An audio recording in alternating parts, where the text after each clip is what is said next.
Welcome into episode 336 of the Skate Podcast. I'm Brian DeFelice, once again joined by Bridget Peru and Scott McLaughlin. And today is our second What If Wednesday. So Bridget and Scott, how are you guys doing? And let's get right into these what ifs. I know everybody likes to talk about these and hear about them in the off season. We had some comments that were like, this seems like you guys just have no idea what to talk about. It's like, well, there's nothing happening, guys. Like this, we're in the dead zone. So this is our content. This is what we have. And also it is fun to talk about these things. So let me explain something for those commenting. Hey guys, might be a bit of a reach.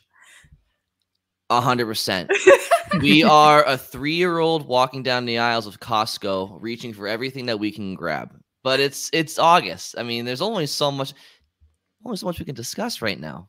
Yeah, so we got and we like to talk about some of this stuff. We're gonna go back a little further today than we did last What If Wednesday. We got some older questions about different trades and different eras of the Bruins, but I also want to say just thanks to Razor because he was on with us on Monday. So that was good. That was good content. That wasn't like, okay, we're just going to talk about some hypothetical stuff. Like that was real, like relevant to this off season. And I want to say as well that I did just confirm our next guest who will be joining us in August, and Pierre Maguire is going to be one of our guests later on in the month. We still got to figure out what day works best for all of us, but yeah, we'll have him. And then I think we have a few ideas for other guests. We just gotta make sure we figure out the logistics for. I mean, Connor Ryan's been in the other side of the world for like it feels like a month, so we wanted to have him on, but he's been just over gallivanting around the world.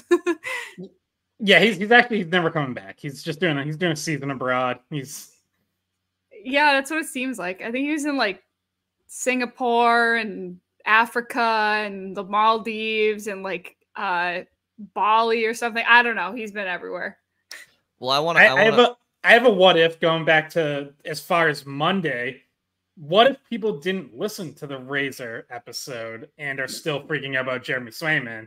Because I gotta say, Tuesday morning on the radio, I heard people freaking out about Jeremy Swayman, and I just wanted to say, like, guys, you gotta go listen to Razor.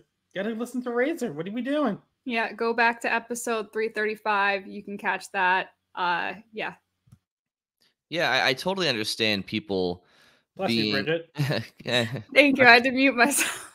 As they say in Quebec, I taste away. But I definitely understand people being maybe on pins and needles or just a little bit like, what's going on here? But and that's fair, because until a deal is done, there's always room for speculation, I suppose. But I just think hopefully after listening to that episode, people can rest easy knowing that something's gonna get done. I think it's probably wasted energy worrying about it until there's really reason to, which I don't think they'll give us. So, but yeah, Bridget, do you want to jump right into the first scenario here? Yeah, so this one we decided to start with this one because we actually kind of prefaced it on our last podcast that this was one we wanted to talk about. We got this from Jason Larade, and it's something that we also had kind of thought about on our own. But the question was, and this goes back to the Bergeron era when he was still younger in his career. And it's, what if Matt Cooke never achieved shot in Marc Savard? They would have their number one center locked up for $4 million.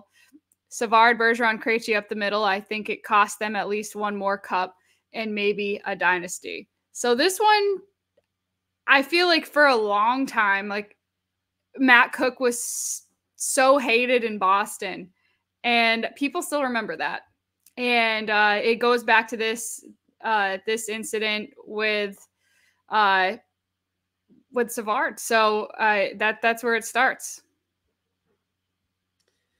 Yeah, there's a lot of meat on this one because it would have been fascinating. Like, he was the number one center ahead of Bergeron and Krejci, and you got to think that would have lasted another couple years. So, okay, you look at the 2011 Cup team, and okay, so you have Savard in your top line, assuming he's stayed healthy and remains productive to that point.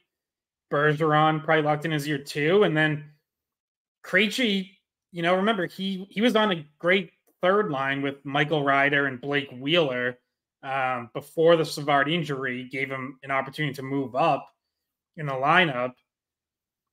So you would say, well, maybe they keep that line together. You know, remember they traded away Blake Wheeler during that 2010-11 season. That's what got them Rich Peverly. And you got to be careful with stuff like this because it's easy to look at that and say like, well, that's a better lineup on paper, right? Like you would probably take that over, you know, what you ended up with a still very good third line that had Chris Kelly and Rich Peverly on it, along with Ryder. But maybe that ends up not quite being the right lineup. You know, maybe Krejci doesn't turn into Krejci if he doesn't get the chance to move up in the lineup.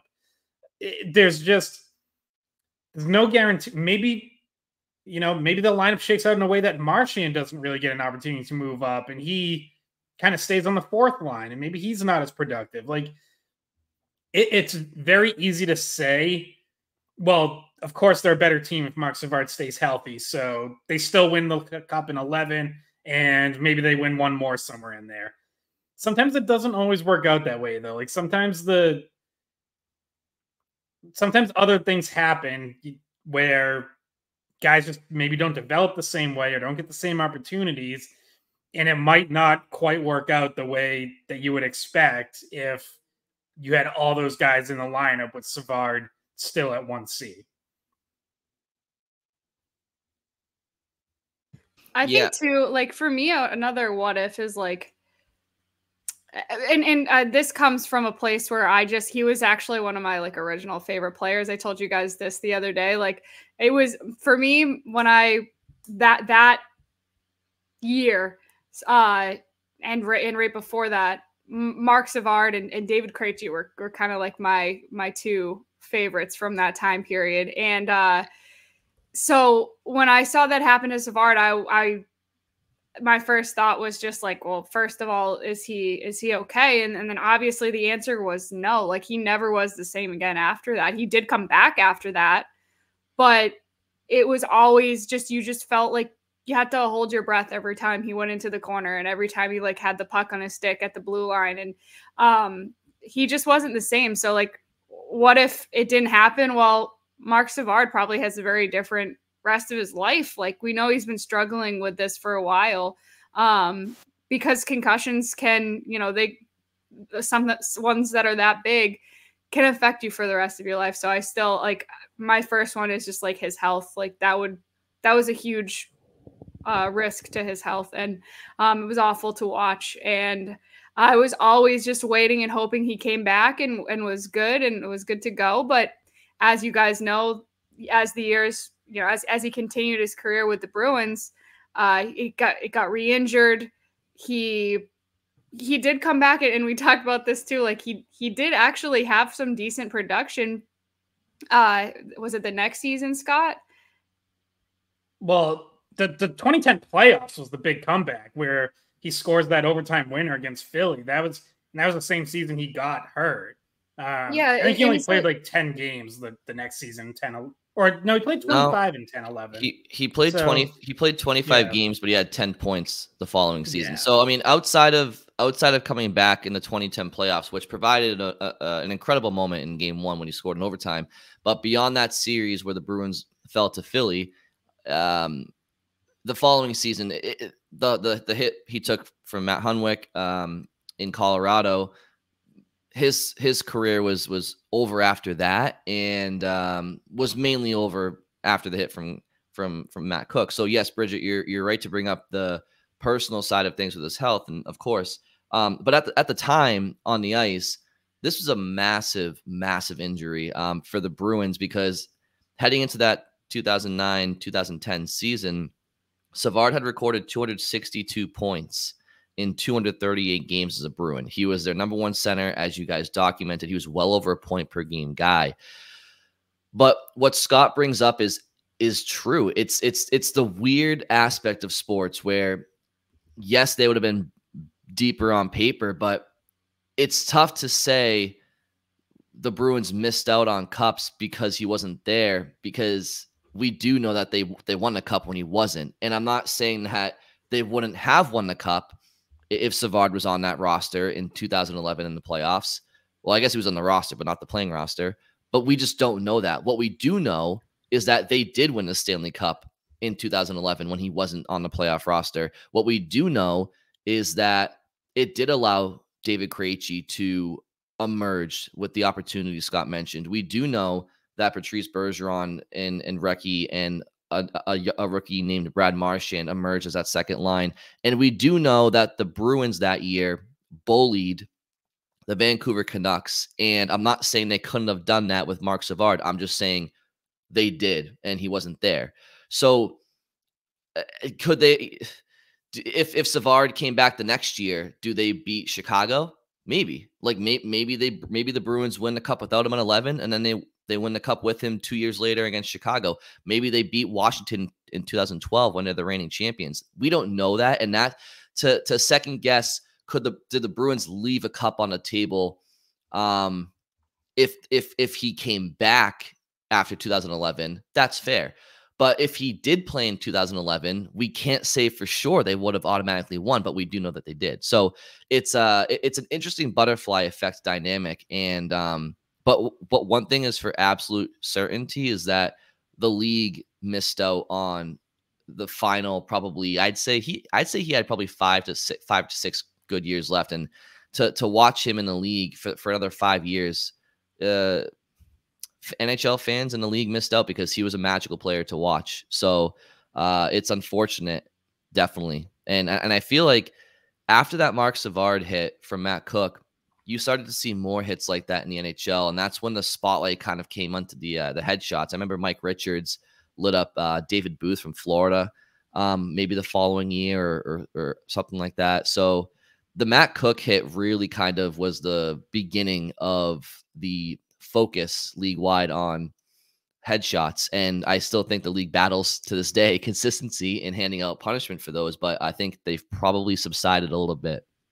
Yeah, you don't see them as much. Yeah, at least you see fewer of those true blindside hits, like think what Savard took. And that comes as a result of knowing what the consequences were health-wise. Like, guys won't do that to each other knowing what they know now. More of them won't do that to each other knowing that it has long-lasting effects. Like, the more you know about concussions, the less you really want to get involved in stuff like that. And, it's not just going to affect somebody for a game or a season. It sticks around with you potentially for a really long time and has very negative effects on your health. And in terms of another aftermath of that hit, do you guys remember the wanted signs in Boston? There was a bunch of fans that made Matt Cooke wanted, dead or alive, and there was this whole build up to the next time that he was on the ice with Thornton, because Thornton was going to kick his ass, and everybody knew that, and they did fight. So I mean, well, who did the Bruins send a gift basket to? Someone kicked the shit out of Matt Cooke, and the Bruins actually Evander Kane, because Evander Kane kicked the crap out of him. Yes, yeah. The Bruins sent Evander Kane a gift basket. Yeah, did they really? Yeah, players. Yeah. Wow, that's funny. Maybe they were rescinded in hindsight of the rest of Evander Kane's career, but yeah, the 2010 playoffs are an interesting part of this too, because as we mentioned, Savard did come back for that Philly series, but wasn't really himself. That overtime winner he played all 7 games in that series, but that overtime winner was the only goal he scored. I think he had 2 assists. You wonder, if he's fully healthy, is he more productive when he, in that series? And are you maybe better able to overcome David Krejci's injury, which is really what swung that series? Krejci was terrific. That postseason, that series, gets injured in game 3, and then they lose 4 straight. But we were going through this a little bit off air. I don't know if people remember just how banged up the Bruins were for that series. Andrew Ferentz played but was banged up. Dennis Seidenberg, they had acquired that year. He didn't play in that series. He was hurt. Marco Sturm was hurt. They were down more than just Krejci. So, maybe they get through that series, but do they win a cup? I mean, I don't know. That Philly team got to the cup final, lost in Chicago to 6. They did wipe the floor with Montreal in the conference finals.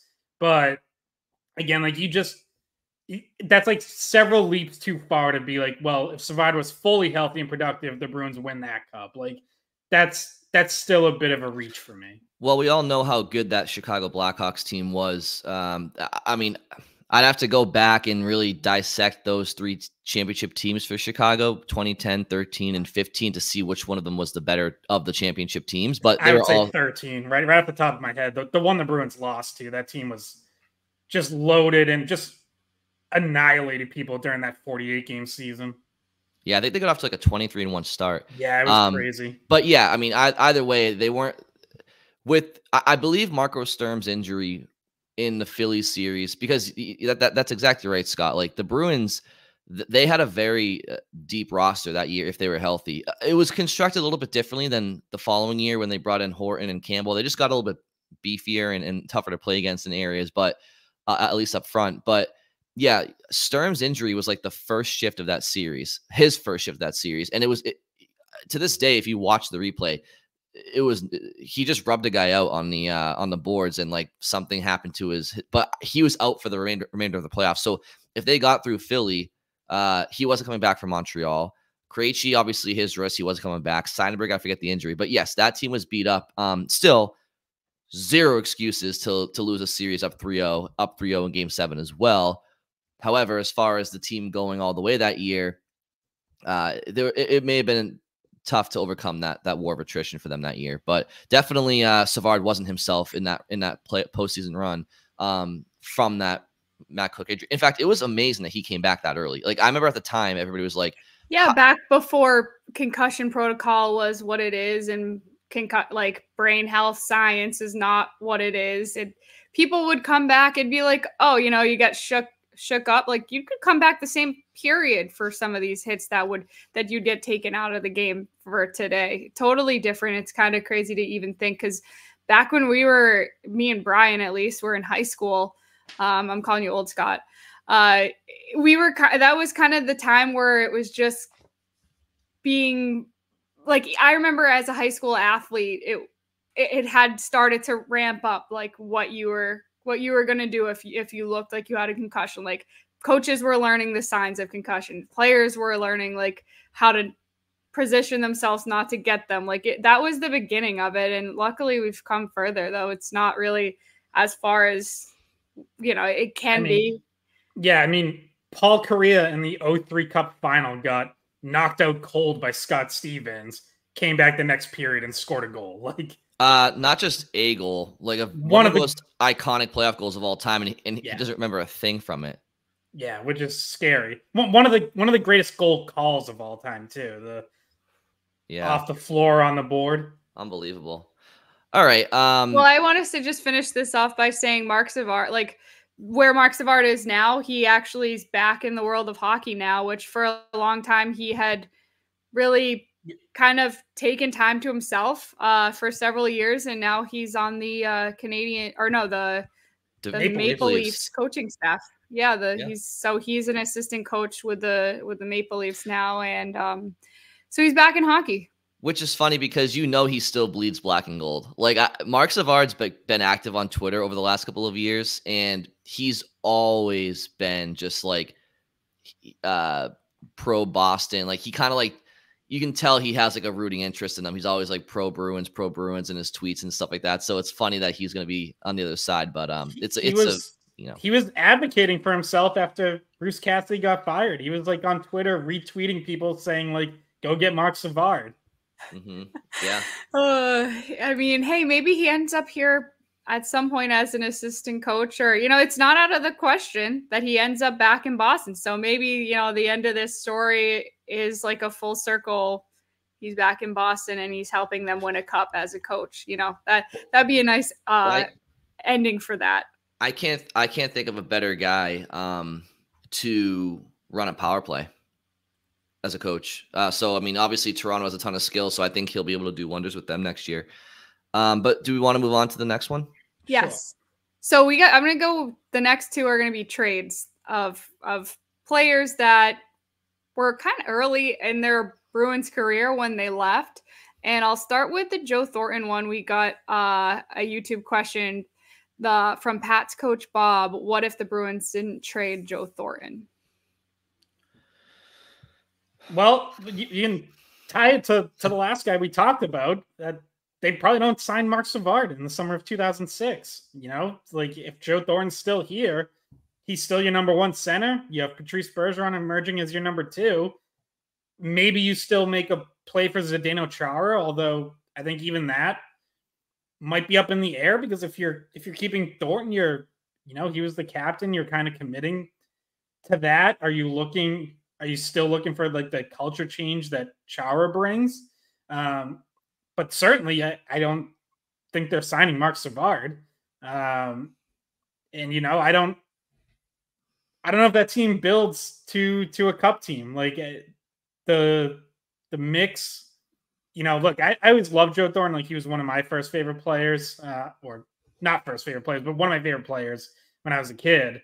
But I don't know, that mix was just always off. So I don't think there's any guarantee that still builds the way that it builds up to 2011.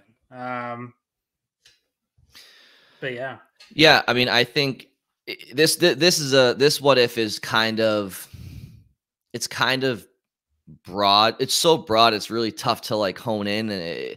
But because so much happened in the 5 years that they traded him, to the year that they won the Stanley Cup. But it is interesting because the Bruins get annihilated over the fact that Joe Thornton's return was abysmal.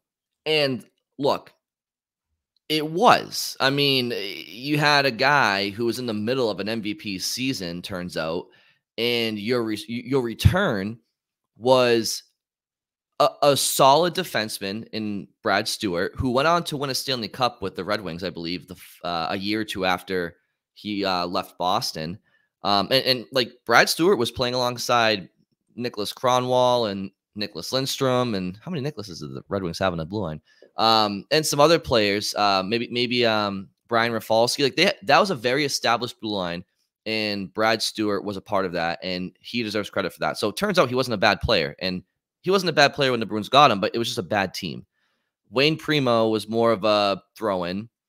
But the Bruins also got Marco Sturm. And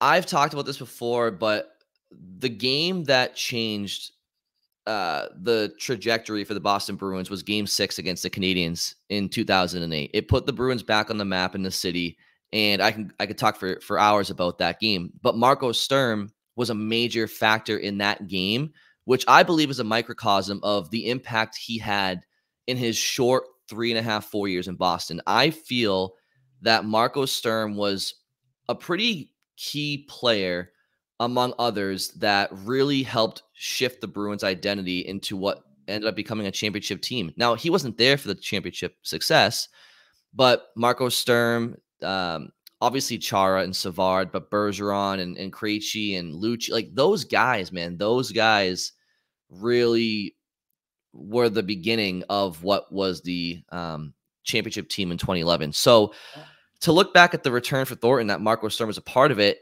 you look back at that part of the return a little bit more fondly with the laser focus on the fact that the Bruins ended up becoming Stanley Cup champions, and he was kind of a part of that initial identity. I think on paper the return was still brutal, but you know what I'm trying to get to? Yeah, and every time you trade a first overall pick, like, and a guy that was like, he fit the Bruins mold. Like he had 100 points and 100 penalty minutes in the same season. Like he was the guy. And you still see Thornton jerseys walking around town to this day. And this is something that people still talk about. Obviously, that's why we're still talking about it. Sorry, Scott, what were you going to say? Well, I was going to say, you know who else was a part of that championship core DNA? Was Andrew Ference. And you know who you traded to get Andrew Ference? You traded Brad Stewart and Wayne Primo to get Ference and Chuck Kobasu. So now look, obviously you could have found something else to trade in order to get Ference, but two of those pieces that you got in the Thornton trade wound up landing you a a key part of your 2011 Cup team. So again, like, yeah, the Bruins, no matter how you slice it, like, quote unquote, lost the trade. They did not get equal value. The Sharks got an MVP and a first ballot Hall of Famer. But you just don't know if, like, that road continues where, oh, you end up winning a cup with Joe Thornton. He never won one in San Jose. Had lots of good teams. I think got too much crap for his playoff performances. Like, I actually think Joe Thornton, by and large, played well in the playoffs. But that team never got over the hump. And the Bruins did, and they did it in part because they had a different DNA than they did in the mid-2000s when they traded them. And I think there's no doubt the Bruins got lucky. They absolutely got lucky with the way it played out. Like, I don't know what their plan was when they traded Thornton. I don't know if they traded Thornton knowing that they were going to have this cap space to bring in Savard and Thornton, or if they traded Thornton expecting to win a lottery, right? Because that's not how it worked out. The Bruins, they were not a playoff team, but they weren't. I think they were like they were always finishing like maybe between 5th and 10th last in the league. They definitely lucked into this fortunate butterfly effect of trades and identity shifting. But so to go, if you could put us all back in time right now and you gave us the power to make that trade with those pieces in place, none of us here would have made that trade. So I'm not saying like, oh, the Bruins did a great job trading him, because they locked into it. But if there's any possibility where keeping Joe Thornton would hinder the effect of Zdeno Chara's imprint in Boston, then you have to say it was worth it, obviously, right? I was going to say, basically, the what if that comes out of this is like, what if Joe Thornton was your captain for those years that Chara was? Like, obviously not that length, or actually, I guess he could have been if he stayed in Boston his entire career. What if Joe Thornton was your captain on those teams? Like, and Chara's not in the picture, right? Like, Chara's not, doesn't end up being a Bruin because there's no cap space, or because they just don't have the ability to bring him in if Joe Thornton's still there. Like, what if he's your captain on those teams that we were talking about? Like, do some of those teams make it over the hump that didn't, or do you not make it over the hump at all? Do you not even win in 2011? Like, that's one thing that, I mean, a captain is a big part of a run, but Chara on the defensive side of things was huge in the playoffs, those series. So, like, to not have him would be probably a bigger loss. And I guess to simply answer the question, what if the Bruins didn't trade Joe Thornton? The only answer that we can give is they may not have a Stanley Cup, because they did trade him and they did get at least one cup, and we know that for certain. So if they kept him, they may not have that cup. I mean, and that's kind of what we're elaborating on the last 5 minutes. But that's, or maybe, but the other side's like, maybe they have more. Like, they might, but we do, but we do know they have one, and we can't for sure, and we can't say that they would have. So I guess that's the only answer that there really is. They may not have won a Stanley Cup. Yeah, I will say if they ended up with Chara and Thornton together, they would have had the biggest leadership core in the history of the NHL. That's true. Yeah, I mean that would have been a fun era of like overlap if that had happened. I guess I just always assumed, and I just, maybe it's because I never thought too much into it. I never really envisioned a scenario where you had Thornton and Chara. In my mind, and now I was much younger when this happened, but in my mind, I always processed it as it was one or the other. Like, you weren't getting Chara if you kept Thornton and his contract around and his leadership.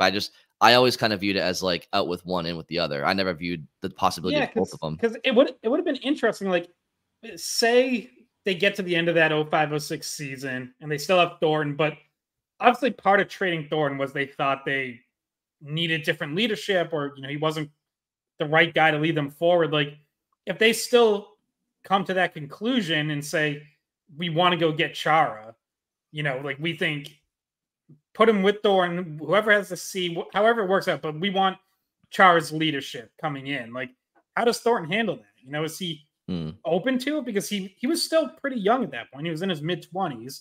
Or, does he take that as like an insult that, like, hey, I thought I was the guy? Like, who knows? who knows how he would have handled it. And that's why I personally never thought Chara and Thornton on the same team was ever an option. And I've never even considered it, because you did have Chara and Savard. So why couldn't you have Chara and Thornton? But that's what the Bruins decided to do. The Bruins decided, we want this to be Chara's team. No ifs, ands, or buts about it. And Savard's going to fall in line with that more easier than the reigning captain of the team. So that's why I never viewed it as the two of them being knit together. Because if the Bruins had Chara and Thornton, who knows? But I don't think that was ever a possibility. The Bruins wanted that culture shift from him to Chara. Can we just reflect for a second on the fact that that's the last time that the Bruins had a number 1 overall pick? They've only ever had 3. It was, if I'm correct about this, it was Gord Kluzak was the one before him, and Barry Gibbs back in 1966. Like, the team the team never gets to pick that high. Like, we've seen a few franchises in the last 15 years that have had multiple first overall picks. Like Barry Gibbs from the Bee Gees. I didn't know he played hockey. I knew he was waiting to say something over there.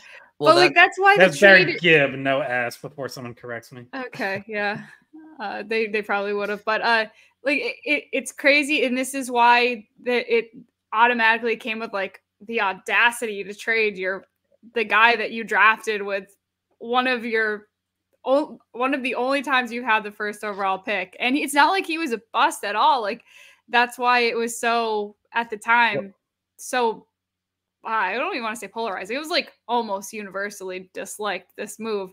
And so, I guess we could at least say, well, it's good that the Bruins haven't drafted first overall in a long time. But the next guy we want to talk about was drafted second overall. Well, I was gonna also get traded. I was gonna say that's a good segue to I got you to the next one, which is, but to your point, Bridget, the Taylor Hall Tyler Seguin drafting Tyler Seguin was pretty much a first overall pick, because that was one of the like 50-50. We don't know who's going first overall in quite some time. And in Boston, I'll speak for myself. I felt like they're getting a first overall caliber player. If the Oilers drafted Seguin and the Bruins had Hall, which down the line they ended up getting, obviously, or if the Oilers drafted Hall, which they did, and we got Seguin, I was like, we got a number 1 pick, because they were neck and neck. Hey, and the Bruins still had the audacity to try to trade them down the line. So what if the Bruins ended up with Taylor Hall at number 2 overall that year, and we saw Taylor Hall in Boston well before his stint ended that he ended up having here? I think the Bruins and Bruins fans should be glad with the Taylor Hall that they got, as opposed to the one that the Oilers probably got for the first half of his career. But probably. to not bury this what if, the what if here is what if the Bruins hadn't traded Tyler Seguin? So Bridget, Scott, if you want to take this one over.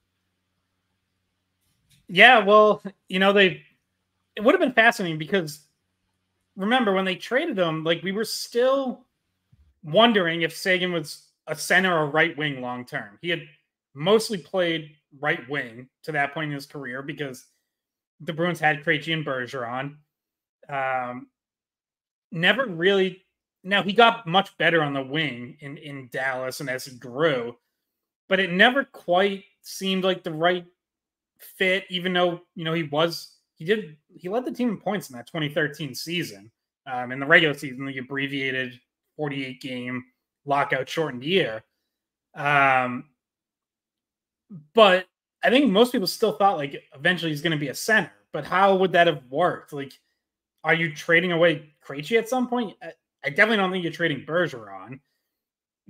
Is one of them a third line center? That doesn't really seem like it would have worked. Or do you just keep him at right wing, and then you probably still move on from Horton when you do? Do you go out and get Jerome McGinley if you have Seguin on the right? Like, could have been fascinating. Remember, he was on a fairly team-friendly contract at the time they traded him, so he still would have had a couple years of that before he would have needed a bigger payday, which we know he got in Dallas, where he From the time he signed that, was one of the highest paid players in the league. I have a really interesting thing to consider here, which is that they trade him summer of 2013. The next summer, in the first round in 2014, they draft a right wing in David Pastrnak. If they've committed to Seguin as a right wing in the top 6, do you still draft Pastrnak? I mean, maybe if you think he's just the best player available, then you draft the best player available. But if any part of that pick was because it was a bit of a positional need because they had so much turnover at right wing, not just trading away Seguin, but Peverley with him, Horton leaving in free agency. Ginla was a 1-year deal, and then he leaves. I don't know. Is it as much of a need? Do they maybe take a different position there? Also, because I mentioned this before we even started recording, the very first episode of Behind the Bee is like the war room with Chiarelli trying to figure out what to do with Seguin, and they're trying to sign Horton. Like, that was somebody they wanted back. So I feel like if Seguin doesn't get traded, like, you're definitely not getting Horton back. He was already on the way out, but they wanted him. I know that they, just based on watching that episode and like refreshing my memory, they were in talks with him. Like, the whole episode is them just trying to get him on the phone and be like, please come back. And he's like, no. So yeah, that probably doesn't change. Horton's gone either way. But yeah, it was going to become a potential cultural problem if Tyler Seguin stayed too. Like, let's not forget, like, he wasn't the best locker room guy when he was with the Bruins. And I think that was one of the main reasons why he went out the door. Like, that had something to do with him leaving. And I mean, I'm sure, like any kid that's, young, he straightened out eventually somewhere along the way in Dallas. But at that point in time, there was a maturity issue. And that's why he ended up out the door. I mean, I think, yeah, I don't know about, yeah, I mean, the locker room stuff, I really don't, none of us can really speak to it because, I mean, Scott, I don't know if you were part of the beat back then. I think you actually were. But look, the Bruins he was part of a championship team in 2011. Like, you formed bonds. They had a Zoom thing in 2020 with all the former 2011 players rewatching Game 7, and they're all looking like best friends. I don't know to say there was issues with him and his teammates is fair. I definitely think there was a issue between the management thinking that he was a 21-year-old kid that didn't get it yet, and that's totally fair. But at the end of the day, he was still 21 when he left, when they traded him or something like that. He was super young. They gave up on him very early. And look, I can't really speak. I'm sure we've all heard, various rumors over the years. I really can't get into that stuff. So I don't the reason that they wanted to trade him, I'm not going to speak to because we don't really know for sure. But the fact that they gave up on him as a player too early was certain, because not Behind the Bee you're talking about, Bridget. I think it was, I don't know if it was Keith Gretzky or somebody, but they're recapping the finals against Chicago, a finals in which I actually think Seguin played pretty well considering where he was in the lineup. He led the team in scoring that year, as Scott mentioned, and they kicked him to the curb for, I get it, Jaromir Jagr, but like, whatever. And I think Keith Gretzky made a comment like, if he gave us half of Patrick Kane in that series, we win the cup. And it's like, okay, so you're gonna, I just, that's a lot to put on the player. I think maybe if he was playing with Marchand and Bergeron, maybe he would have. But yeah, they gave up early on him. Scott, you make up a good point about, do they even draft Pastrnak if they're drafting for need rather than the top player? But that's a little bit later on. I guess for me, the what if part of this, I'll look a little bit more closely from the trade happening. Do they go further in the 2014 playoffs against the Canadiens that following year when they brought in Louis Eriksson and Riley Smith, who Riley Smith turned out to be a really good player for Boston, but an even better player later in his career in Vegas. And you definitely had Eriksson, I think, had 30 goals that year. So like, you had good balance without Seguin there. But are the Bruins a better team that year in the playoffs? And did the Bruins make the playoffs the following 2 years that they missed? Because in 2014-15 and 2015-16, they missed the playoffs by a combined 5 points between the two seasons. Does Tyler Seguin make those teams playoff teams? Maybe, probably. I don't think they still had the depth to be a serious contender. So for me, I think that if it ended up being so that they don't draft Pastrnak, that's the most important thing. So if them trading Seguin had anything to do with wanting and drafting David Pastrnak eventually, then it was all worth it for me. Yeah, not just to quickly correct myself. So that 2013 season, he was third in points, had 32 in 48 games. He was 4 behind Marchand. Actually led the team that year. It was a prior year, right? That he led. 11, 12. Yep. Yeah, that was his 67 point season. So imagine the balls on that team. Like you the management, you have a 20-year-old lead the defending Stanley Cup champions in points, and then you have a half season the following year and you ship him out. That is quick. I'm telling you guys, go back and watch that episode and see how desperately they're trying to get him out of town. Yeah, well, so that episode too, like that, because they had obviously been absolutely shredded by everyone for making that trade. And the reason they put so much of that in there was it was like their PR pitch for why they did it. Mm-hmm. And like, that's how it was perceived at the time. It was like, oh, this is their justification. Like, this is them trying to explain it away.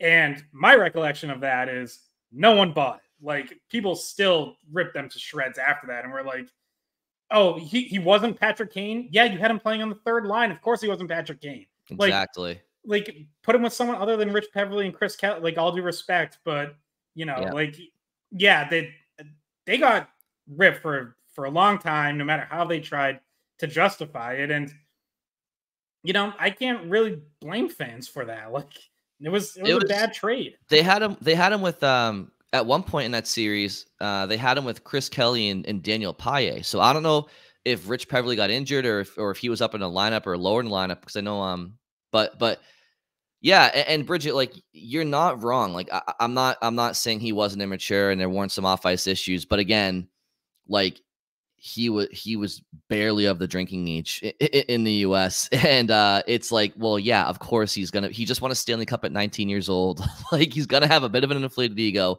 I just think, you know, you see a lot of fans over the years say, well, you know, the Bruins would have won this playoff series or that playoff series if Seguin was in town. The Bruins beat the Blues if Seguin's in town still. The Bruins, you know, it's you definitely, like, I mean, the St. Louis Blues series. Now, granted, it's, you know, what, 6 years later, but the Bruins sorely were missing a top 6 forward in that finals. And I know if you keep Seguin, the team that gets to that 19 finals isn't even constructed the same way. So the whole butterfly effect thing really makes these hypotheticals difficult. But like, David Krejci sorely, Scott, you mentioned, does Seguin play third line center or Krejci, or like if Seguin stays in Boston and plays center? Well, Krejci was sorely missing a right winger for a lot of his tenure in Boston. People say that was the biggest blunder of Boston's management over the years, was not getting Krejci a solid guy after Lucic and Horton left town, or a solid 2 guys. So there's definitely some fair second guessing here as it pertains to trading away Tyler Seguin at that age, and ended up becoming in the ensuing seasons a top scorer in the league, a top 10 scorer in the league, I think. So again, like I said earlier, if it had any hindering on the Bruins not drafting David Pastrnak, I still say, sure, it was worth it. But besides that, it's like, I didn't like the move at the time, and I don't like it today. It's sitting here in 2024. Yeah, and I think also something that affected fans' perception of the trade and perception of Seguin in general was like how you ended up with that pick in the first place. Like, there was a big trade that happened to get that pick, and that involved Phil Kessel going out and going to Toronto and you getting their pick.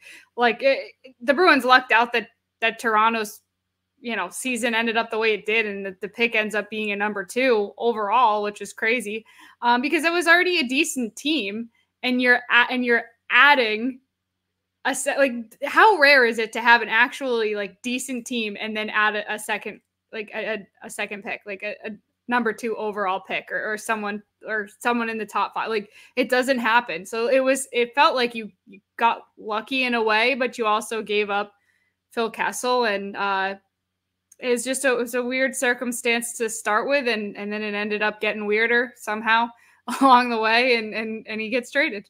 I mean, if you somehow had a handful of years with Bergeron, Marchand, Pastrnak, Krejci, Seguin, DeBrusker, somebody like that, or I mean, if there was a world where Seguin and Pastrnak were on the same Bruins team, and Marchand and Bergeron and Krejci, I mean, that's a top 6 for a handful of years at least. That we'll never know if that would have shaken out that way. But again, I guess that's the point of these what ifs. Or yes. I mean, when they like, you can also would they even have gotten that chance, because they run into cap trouble after 2014, and that's what leads to the reset in 15 and 16. Would one of those guys, one of those big money, you already had to trade away Lucic, or I guess maybe not have to, but chose to, because they had to move money out and they could get a first round pick for Lucic. Would you have had to have moved out more money if you still have Seguin in the picture? And that's where I wonder, like, would it have been Krejci? Like, would you have said at that point, okay, Sagan's going to be a center, Krejci's making a lot of money, we're going to look to trade him? Like, you just don't know. So, all right, I'm going to grab our last submitted question. I'm going to save mine for next What If Wednesday that I wrote in, because it doesn't quite mesh with some of the stuff we've been talking about, because it's more recent. So well, we can probably talk for 40 minutes on yours. I know. It just doesn't make sense to do it right now. So I'm going to read the last one, and Scott is mostly going to answer this one. We got a question from Peter on Twitter yesterday, and he said, okay, I'm going historical. What if the WHA never happens? And Scott, you were our best answerer for this. Well, he was in middle school, so he remembers. Yeah, I actually get to talk some history, which isn't usually all that relevant, but I love doing, as you guys know. Like, I loved being part of the Centennial Committee last year to vote on that team. But yeah, so for people who don't know the backstory here, the WHA was the World Hockey Association, which launched in 1972 as a direct competitor to the NHL. To date, the best competitor to the NHL. Actually had owners who offered more money to players than NHL owners were willing to pay. Most famously, Bobby Hull jumped to the WHA, in his 30s, but very much still one of the best forwards in the world at that point. And as it related to the Bruins, they win the cup in 1972 and then have 3 key players jump to the WHA for more money: Jerry Cheevers, Derek Sanderson, and Johnny Pie McKenzie. The Bruins take a decent sized step back in 72-73 and end up losing in the first round of the playoffs in 5 games to the Rangers. So really weren't even a cup contender that year. Would they have been if those 3 guys stayed? Maybe. They certainly would have been a stronger team. The following season, those guys are still in WHA. The Bruins make it to the Cup final in 74, but lose to the Flyers and Bernie Parent. So I guess that might be the year you'd look at and say, well, they could have won a 3rd cup that year in 74. But they ran into a Bernie Parent who was in the middle of arguably the best 2-year stretch any goalie has had in the history of the NHL. The 73-74 and 74-75 seasons. He was just lights out and unbelievable on a Flyers team that won back-to-back cups that people obviously remember as the Broad Street Bullies. So, you remember them as being physical and tough and fighting everyone. But the single biggest reason they won those 2 cups was Bernie Parent. So I don't know if, can the Bruins match them if they have Cheevers in net? I mean, 74, they had Gilles Gilbert as their goalie, and he was really good that year. So I just don't know if there's any way anyone was beating Perrant at that point. So I don't think it's as simple as saying they would have won at least one more cup, if not for the WHA. Because that 73 season that 73 team had a more holes than just what was vacated to the WHA. So there's, a little bit of history. Well, and I don't know a lot. Oh, sorry, Brian, go ahead. Oh no, I was just gonna say, so yeah, I mean, obviously, like Derek Sanderson, was he became, was he the first ever? Did you say this? Was he the first ever like $1 million athlete? Yes, yeah, he was the first player to sign for $1 million. Now, several other players did that same offseason in the WHA. But yeah, I do think he was technically the first. And the so it looks like some of the teams that derived as NHL teams originating from the WHA, if I'm not mistaken, is the Hartford Whalers, Quebec Nordiques, Edmonton Oilers, and the Winnipeg Jets. So when you really break it down, the Edmonton Oilers obviously took a couple of cups away from the Bruins in the 89 and 90s. So maybe the WHA continues to haunt the Bruins back until the 90s, early 80s. Well, I was going to say Wayne Gretzky was technically undrafted because he started out in the WHA. Yeah. When the WHA eventually merged with the NHL after the 79th season, the WHA had several teams fold, but they were able to negotiate with the NHL to have those 4 teams that Brian mentioned carry over to the NHL. And I think each team, there was a dispersal draft where most of those rosters got broken up, but each of those 4 teams was able to protect, I think it was 2 players and a goalie, and Wayne Gretzky was one of the Oilers' protected players. So yes, good. As Bridget said, never had a chance to be drafted by an NHL team because he was already on the Oilers. Yep. So that's one of the stats that I had, because when Vegas won the cup and Marchessault was MVP, they were saying, oh, he's the first undrafted player since Wayne Gretzky to win the award in the Stanley Cup Finals, and I'm thinking to myself, wait a minute, I gotta go back and revisit why the hell is it saying Wayne Gretzky is undrafted, and then like the whole intricacy of like him being with the WHA, and then it doesn't seem fair that that's how Edmonton ends up with Wayne Gretzky, but that's what happened. Yeah, a little known fact about Wayne Gretzky as well is all his records and everything. He's also part of the highest scoring brother tandem in National Hockey League history too, right? With his brother Brent. Who played what? Like, was it like 10 games or something? It was something like that, but I mean, still a record that can't be taken from the two of them as brothers. But yeah, the WHA really haunting the Bruins organization, huh? Early on in the early mid 70s, and poaching some of their talent amidst a couple of cup runs, and again, late 80s, early 90s with the Edmonton Oilers dynasty, Bruins being right in the middle of that. Yeah, we did actually get another older history one, since we're already talking about it, related to those Oilers teams in 88, 90. PJ on Twitter said, what if Andy Moe closed his legs when Peter Klima scored in overtime in 1990, referencing game 1 of that Stanley Cup final? The other way to ask this would be, what if Glenn Wesley didn't miss an open net earlier in that overtime? Basically, what if the Bruins had won game 1 of that Stanley Cup final? They lost it. They ended up losing that series in 5. That was the year that they had a better chance than the 88 team. The Bruins were President's Trophy winners in 1990. The Oilers did not have Wayne Gretzky anymore. He had already been traded. I gotta say, I still don't think they're winning that cup final, though. The Bruins did not score more than 2 goals in any game in that cup final.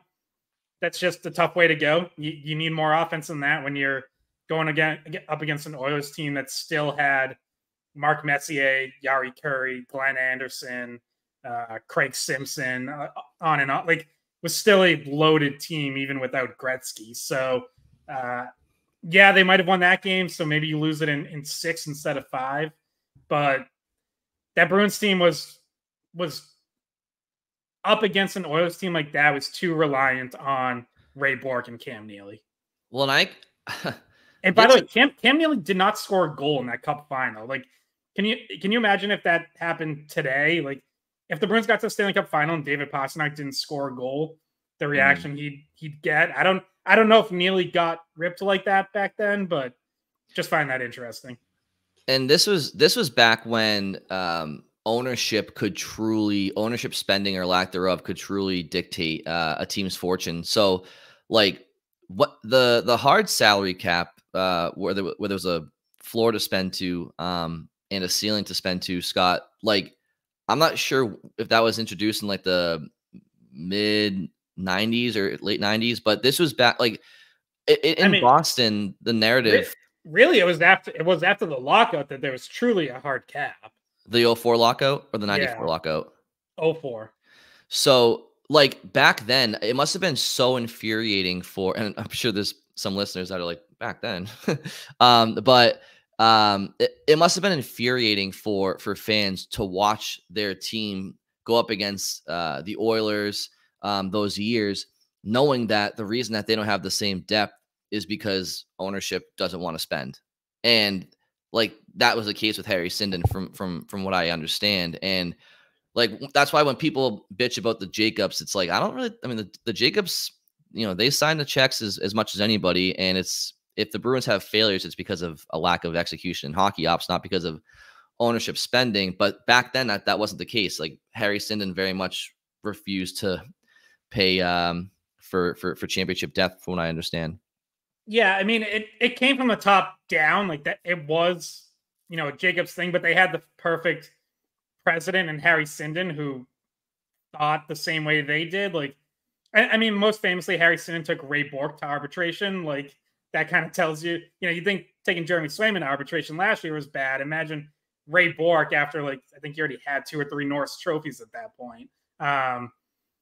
But yeah, like, the Bruins always did, and like the criticism became that they were always relatively close to top spenders. They'd be like 6th, 7th in the league or something, but we're never at the top. And it was always, well, this is why they can't win the cup, because they spend just enough to get to the playoffs, to have good seasons, but never quite to push them over the top and win that cup. And obviously that lasted the entire Bourque era, and they had to trade him away for him to finally win a cup.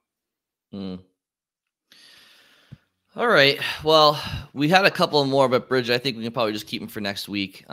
Yes. Yeah. We still have summer, so we still have more What If Wednesdays coming.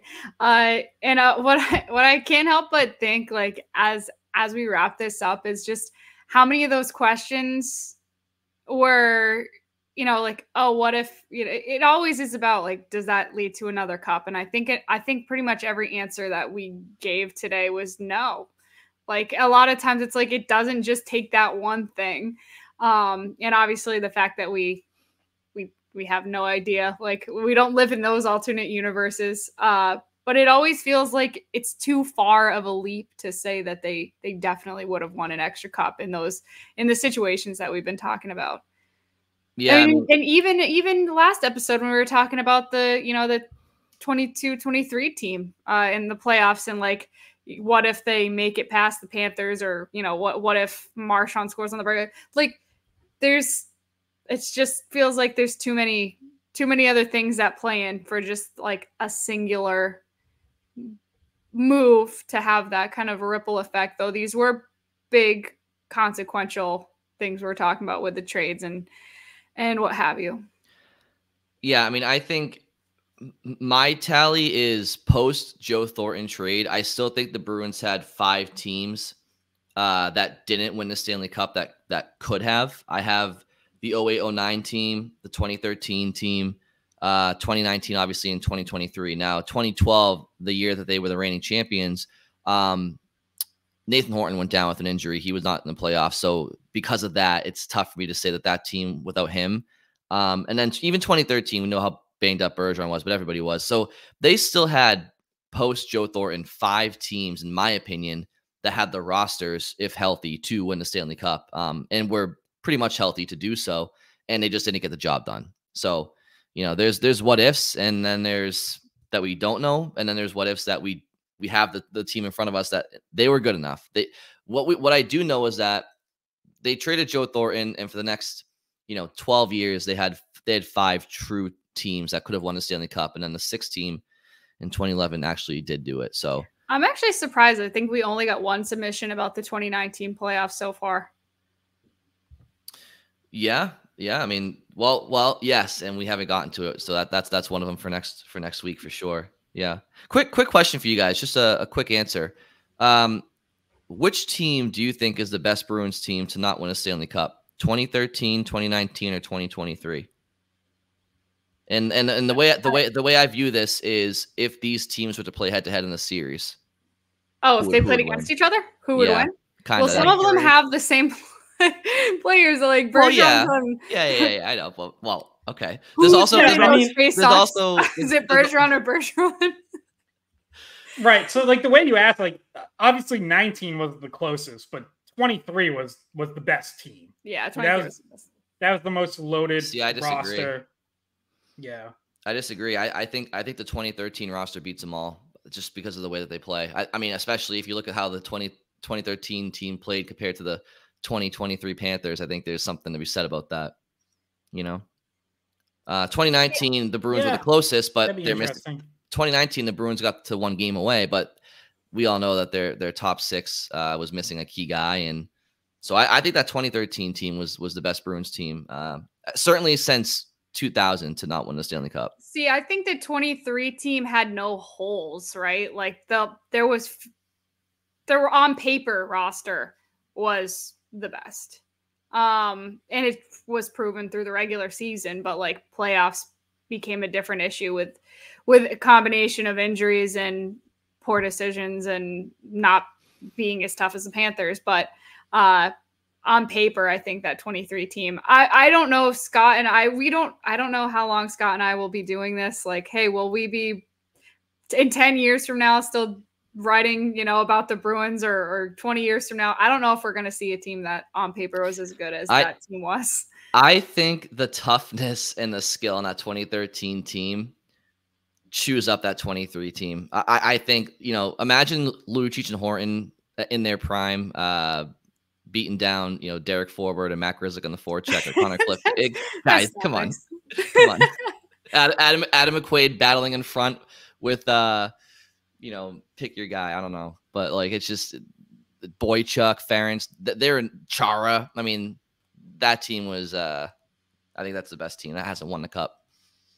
Yeah, but look, like, that team did run into issues in the playoffs. Like we mentioned, Seguin struggled to produce. They traded for Jágr. He didn't really produce. Like,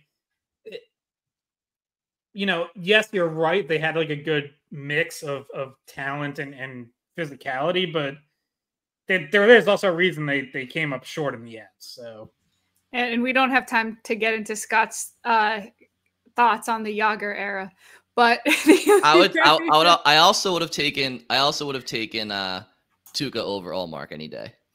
So there's that too.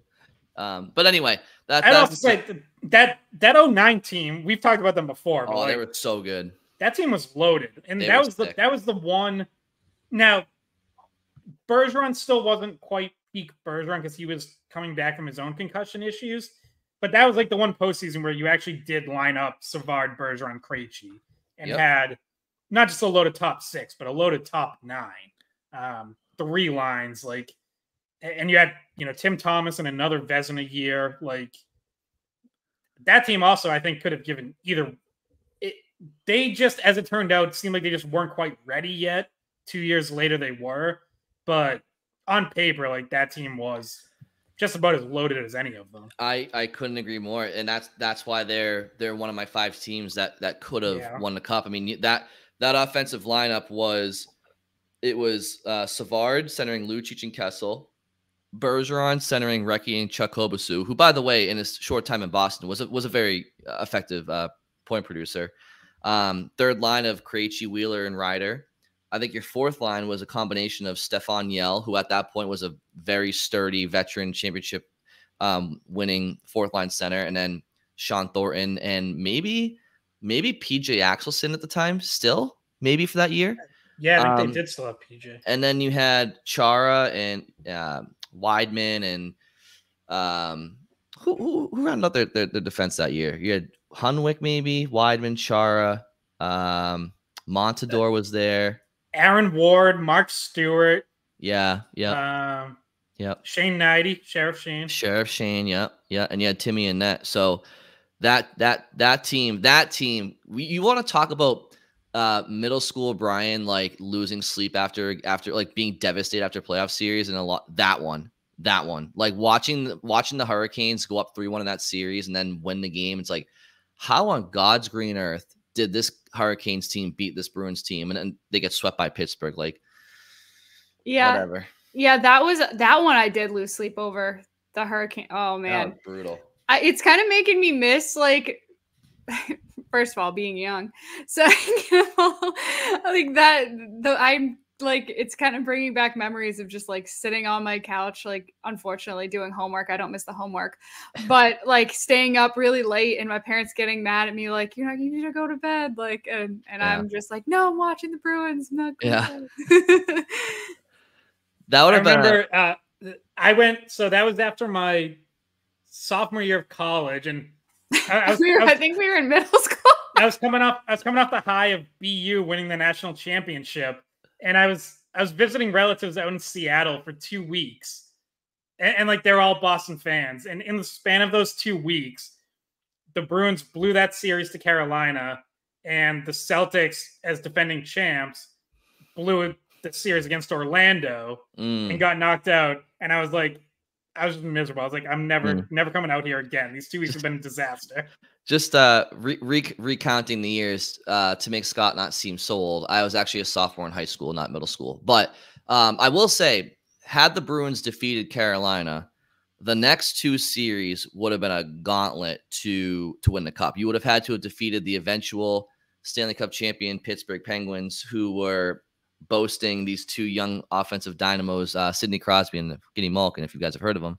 And if they got through Pittsburgh, they would have had to face the defending Stanley Cup champion Detroit Red Wings, who had Nick Lindstrom and Datsuk and Zetterberg in their primes and others. So it would not have been easy for Boston, but that's a big what if for me, is what if that team scored in overtime in Game 7. But maybe for a different Wednesday. So, Bridget, Scott, you want to wrap it up right now? Yeah, sure. Just one note moving forward. So I think we're going to have to, plan out our schedule a little bit. But next week, I know Bridget and I will both be down at the Jimmy Fund Radio Telethon. So that's probably going to cut into how much podcasting we're able to do, or exactly what the schedule looks like next week. But yeah, I'm sure we'll still get at least one episode out at some point. Yeah, I was thinking like maybe we wrap like that. There's gonna be storylines to come out of it, because we're gonna have coaches, management, players on during the telethon. Obviously, it's a mix of like talking about the charity and also asking questions about. I'm sure there's gonna be swimming questions, like, so we're gonna. And lifestyle questions. And so sometimes there is stuff that comes out of it. And I think that we'll probably do a reaction to the key comments by the people from the Bruins that join our show or join Nesson, what they say, and kind of recap that. Sometimes there's a little bit of news. Most of the time it's just like, it makes you think of something that maybe you hadn't thought of before. Like I remember last year it was Montgomery talking about like, he got people excited about Lysell for a little bit, and like, oh, what he's gonna do in preseason, or they're gonna play. So sometimes there's stuff like that, but yeah, we'll probably do one. Is Jimmy Fun Tuesday, Wednesday, right? Of next week. Yeah. So look for one, maybe Thursday or something like that. Well, and until then, continue sending us questions or comments. emailing, Twitter, YouTube, whether it's a What If Wednesday or just a comment question on the current events of the team. And we definitely appreciate you guys bearing with us on these What If Wednesdays. I know it can be like kind of like a pinball machine. So, but that's what happens when we get into these conversations. It's just like the fans and us come out. We just start going back into the memory bank, and it's all over the place. But it's fun. I'll say, I think for the next What If, so we kind of done the first one. We did sort of more recent history. This one we went back a little further. We want to do one looking forward. So like what ifs for this coming season. So especially send us those, if you have them, whether maybe it's about Lysell or Swayman or Lorai or whoever, just, what if this happens, or what if this player is this or isn't this? You want to know a little more looking ahead. Maybe people will, change it up a little, not as much looking back. You want to know what I foresee, like in my little crystal ball? Next off season, we're doing what if the Bruins traded Swayman instead of Ullmark? Do the Bruins make it further in the playoffs if they had Ullmark? Like that's gonna be next summer. I know. I feel like at least the forward-looking ones, though, it's taking it a little bit easier on the hearts of our listeners, because right now we're just opening up old wounds. And what if the Bruins won this series or won that cup or didn't lose this game? It's like, oh my God, guys, you're killing me. But we apologize for that, but it is what it is. Hey, we didn't lose these games. We wanted them to win them all. We devastate with you guys. So thank you all for listening, and we will talk to you soon. Hey guys, thanks for watching the Skate Podcast. If you want to see more of our videos, visit our playlist. Not in front of a screen? You can listen to us on Spotify, Apple Podcasts, or wherever you get your podcasts. Don't forget to follow us on social media. And if you enjoyed this video, please don't forget to give us a thumbs up, subscribe to our channel, and leave a comment.